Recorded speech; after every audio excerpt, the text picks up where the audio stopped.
एक समय की बात है, एक हरे भरे तालाब में एक प्यारा सा हरा मेंढक अपनी माँ के साथ रहता था। माँ उसे बहुत प्यार करती थी, लेकिन उसकी एक बुरी आदत थी। वो कभी माँ की बात नहीं मानता था।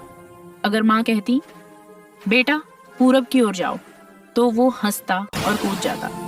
टर, मैं तो पश्चिम की ओर जाऊंगा। और अगर माँ कहती, शांत बैठो और साफ रहो, तो वो उसी वक्त कीचड़ में कूद जाता। बेचारी माँ मेंढक बहुत दुखी रहने लगी। वो जानती थी कि अब वो बूढ़ी हो रही है। एक दिन जब वो बहुत बीमार पड़ी, तो उन्होंने अपने बेटे को पास बुलाया। माँ की आवाज कमजोर, बेटा मेरी एक आखिरी इच्छा है।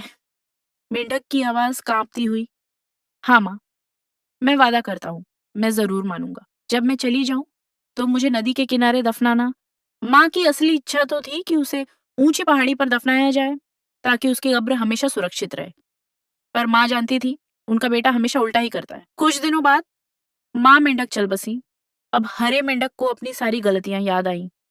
वो बहुत पछताया, रोते हुए, नहीं माँ, अब मैं आपकी बात मानूंगा। आपने कहा था नदी किनारे, तो मैं वहीं दफनाऊंगा। उसने माँ को नदी किनारे दफनाया, लेकिन जल्द ही बारिश आई। नदी उफान पर आ गई और कब्र बह गई। बेचारा हरा मेंढक पत्थर पर बैठा रोता रहा, बस रोता रहा। केंगुल केंगुल, धीमे मुस्कुराते हुए। कहा जाता है बच्चों कि जब भी बारिश होती है और तुम मेंढकों को टर्राते सुनो, तो याद रखना वो अपने माँ को याद कर रहे होते हैं। ये थी हरे मेंढक की कहानी। एक ऐसी कहानी जो हमें सिखाती है कि माँ की बात हमेशा दिल से माननी चाहिए।